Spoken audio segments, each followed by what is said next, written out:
Salut l'équipe, Tadjahao. Bon, j'espère que vous me voyez parce qu'il commence à faire nuit là. Également, il commence à bien pleuvoir. Mais bon, je me suis dit, vas-y, je vais retourner une petite vidéo, voilà. Une petite fournée, tranquillement comme ça. Je suis en train de me balader en Chine là. Bon, je vous avoue que la Chine a des endroits magnifiques. Là, c'est pas forcément le cas. Mais j'aime bien aussi, c'est chill, c'est tranquille. Il y a quelques voitures qui passent, mais ça va.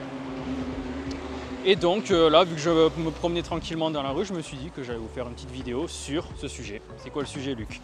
Qu'est-ce que tu racontes? Pourquoi tu dis rien? Normalement, tu expliques ton sujet. Faites comme moi, vous voyez? Faites exactement ce que je suis en train de faire. Pas marcher dans la rue, mais vous filmez. Vous filmez quand vous apprenez le chinois. Pourquoi se filmer? Parce que tout simplement, c'est le meilleur feedback que vous puissiez avoir pour progresser.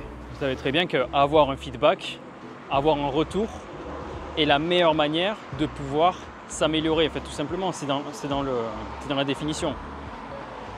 Quand vous avez un retour de vos résultats, vous pouvez faire le choix de vous améliorer. Vous améliorez ça, vous repassez à l'action en vous refilmant, vous analysez les résultats et vous faites ça, boucle positive, et ça fait que vous progressez beaucoup plus rapidement en chinois. L'erreur est une opportunité, dans tous les domaines de la vie d'ailleurs, c'est pas que en chinois. Mais j'applique cela aussi avec le mandarin et c'est ce qui, disons, c'est ce qui marche le mieux tout simplement. C'est hyper simpliste comme raisonnement et pourtant c'est la réalité. L'erreur est une opportunité de progresser, toujours. Et ce qui est important quand on fait une erreur, c'est premièrement de s'en rendre compte déjà et ensuite, voilà, c'est se remettre en question pour pouvoir s'améliorer. Il y a des gens qui sont de mauvaise foi, il y a des gens qui ont de l'ego et ça c'est très mauvais. Ils ont de l'ego et du coup, soit ils n'admettent pas leur erreur, premier cas, soit ils voient qu'ils ont fait une erreur mais ils vont se trouver des excuses. Ils vont se dire ouais mais c'est la faute de machin, je sais pas quoi.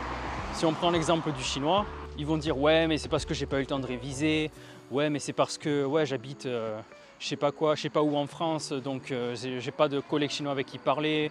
Ouais, mais c'est parce que j'ai pas de copine chinoise. Ouais, c'est parce que j'ai pas de copain chinois. Ouais, mais c'est parce que j'habite pas en Chine. Blablabla, blablabla.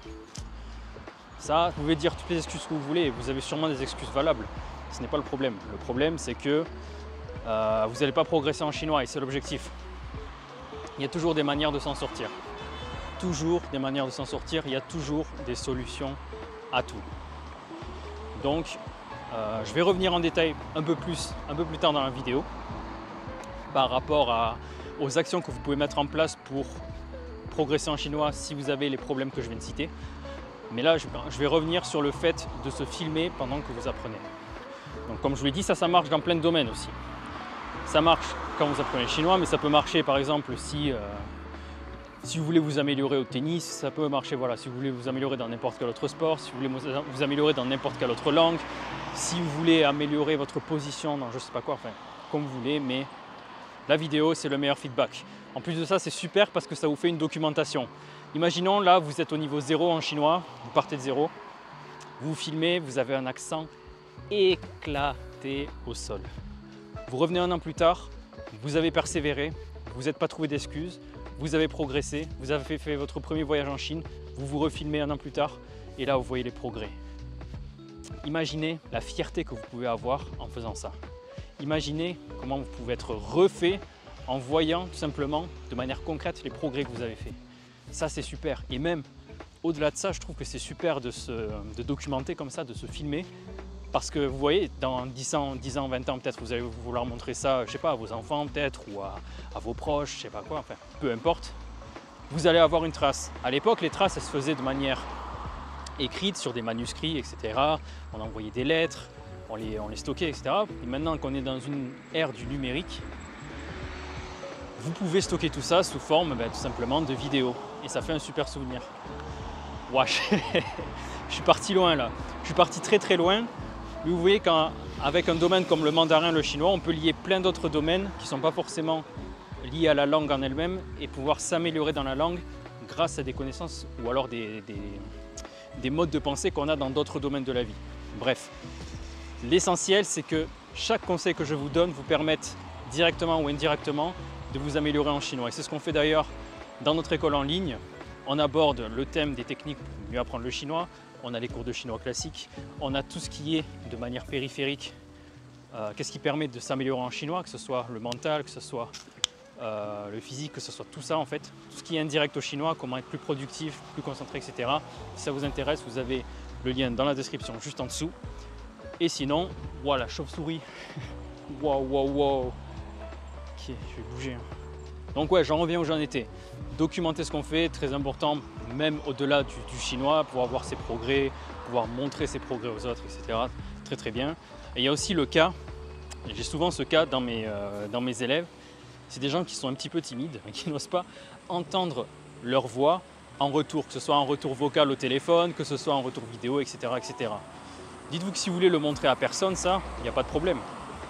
Vous pouvez tout simplement garder ça dans votre disque dur, vous mettez ça en privé dans votre téléphone, ce que vous voulez, et vous gardez ça tout simplement pour vous et vous le montrez jamais à personne. Il n'y a pas de problème par rapport à ça. Et ça peut vous enlever aussi un blocage mental par rapport au fait de ne pas oser parler la langue. Vous savez, la langue, comme le dit le terme, c'est cette partie du corps. La langue, c'est ce qui vous permet de parler la langue. Si vous n'osez pas parler la langue, vous allez vous bloquer, vous allez vous auto-censurer pendant toute votre vie, que ce soit dans votre langue maternelle et c'est encore plus le cas si c'est une langue étrangère, comme le Putonghua, comme le mandarin. Donc, très important de se débloquer mentalement et d'oser parler. Déjà, un bon début, c'est devant la caméra et ensuite, c'est avec des locaux, tout simplement. Donc voilà par rapport à ça. Ce que vous pouvez faire aussi, une fois que vous vous filmez, que vous vous enregistrez, vous pouvez vous dire, ok, c'est bien gentil Luc, on doit analyser, mais on doit analyser par rapport à quoi concrètement? Parce que le problème, c'est que si j'apprends en autodidacte, comment je sais que c'est bon si j'ai pas de professeur particulier? Le professeur particulier, en plus, c'est très coûteux. Donc, plusieurs solutions par rapport à ça. Vous pouvez apprendre en autodidacte avec une méthode, mais bon, je ne vais pas refaire ma pub 50 fois, vous savez, juste en dessous. Sinon, ce que vous pouvez faire, en fait, c'est d'imiter une personne qui prononce bien le chinois. Vous prenez un professeur, enfin, vous prenez une vidéo YouTube, vous prenez un truc en ligne où il y a une personne qui vous montre comment bien prononcer les tons, qui prononce des tons, qui prononce des mots. Vous essayez d'imiter le plus possible cette personne, vous imitez également, et vous comparez les deux sons. En ayant une comparaison directe des deux sons, vous écoutez une vidéo, une seconde plus tard, vous écoutez votre vidéo, vous allez avoir le feedback qu'il faut automatiquement avec vous-même pour pouvoir améliorer votre prononciation par exemple. Donc ça, très très important. C'est vrai que j'ai précisé, mais oui, ce tips avec la vidéo, c'est super bien, surtout si vous faites ça en fait pour la prononciation, pour l'oral, pour la fluidité aussi, très important notamment. Et vous voyez, moi également, ça m'entraîne. Je ne suis pas habitué à faire des vidéos, je ne suis pas particulièrement à l'aise devant la caméra, mais je vous raconte tout ça en face cam pour vous montrer que c'est possible de progresser petit à petit, progresser en éloquence, etc. Et que c'est le cas pour votre langue maternelle, comme ce sera le cas quand vous apprendrez le chinois.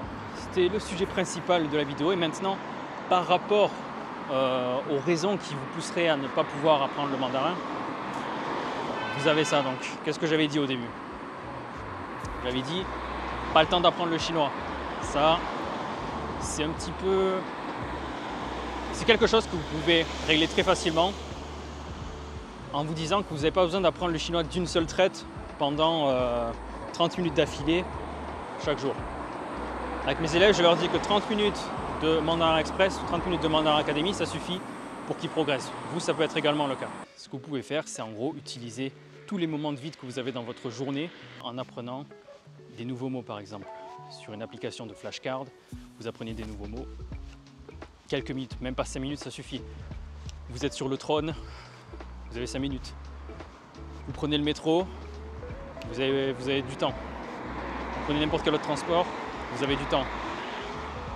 Vous, je sais pas, vous voulez vous faire une petite routine juste avant d'aller dormir, 5 minutes, vous faites ça. Ça peut être lire des nouveaux mots avec des flashcards, ça peut être suivre un cours en vidéo, ça peut être lire un article en chinois avec des aides, vous avez le pinyin, ça peut être plein de choses comme ça qui vous permettent d'avoir au total à la fin de la journée 30 minutes de révision en chinois qui vont vous permettre de progresser au quotidien. Donc, pas le temps, c'est vrai, mais ça peut se faire.